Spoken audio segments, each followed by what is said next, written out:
প্রিয় এসএসসি প্রত্যাশী ভাই বোনেরা, তোমরা যারা 2026 সালে এসএসসি পরীক্ষা দিচ্ছ, তোমাদের পরীক্ষার ফলাফল কবে দিবে তা নিয়ে একটি সম্ভাব্য আর্টিকেল প্রকাশ করা হয়েছে দ্য ডেইলি ক্যাম্পাসে। চলুন আমরা দেখে নিই সেই আর্টিকেলটি। এখানে বলা হয়েছে চলতি বছরের এসএসসি পরীক্ষার ফল প্রস্তুত হতে পারে আরও 4 থেকে 5 দিন সময় লাগবে।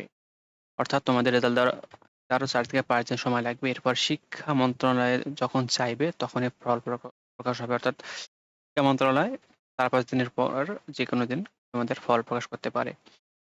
তো রবিবার 19 জুলাই দ্য ডেইলি ক্যাম্পাসের সাথে আলাপকালে এসব কথা জানান আন্তঃশিক্ষা সমন্বয় বোর্ডের সভাপতি এবং ঢাকা মাধ্যমিক ও উচ্চ মাধ্যমিক শিক্ষা বোর্ডের চেয়ারম্যান অধ্যাপক সৈয়দ আখতারুজ্জামান।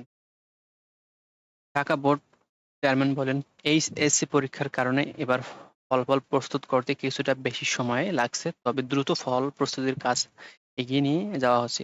ফল প্রস্তুত হওয়ার পর আমরা মন্ত্রণালয়কে বিষয়টি অবহিত করব এবং এরপর মন্ত্রণালয় যেদিন চাবে সেদিন ফল প্রকাশ হবে। অর্থাৎ চলতি বছরে এইচএসসি পরীক্ষার কারণে তোমাদের রেজাল্টটা একটু দেরিতে প্রকাশ করা হচ্ছে এবং রেজাল্ট তৈরি হওয়ার পর তারা যখন শিক্ষামন্ত্রীকে বলবে তখন খুব শীঘ্রই তোমাদের রেজাল্টটা প্রকাশিত হয়ে যাবে। তো চলতি বছরের এসএসসি ও সমান পরীক্ষা শুরু হয় 21 এপ্রিল 2026 থেকে এবং চলতি পরীক্ষা চলে 20 মে পর্যন্ত। ব্যবহারিক পরীক্ষা শেষ হয়েছে। 9টি সাধারণ শিক্ষা বোর্ডের অধীনে এসএসসি, মাদ্রাসা শিক্ষা বোর্ডের অধীনে দাখিল ও কারিগরি শিক্ষা বোর্ডের অধীনে এসএসসি ও দাখিল পরীক্ষায় প্রায় তোমরা 18,57,000 শিক্ষার্থী অংশগ্রহণ করেছো।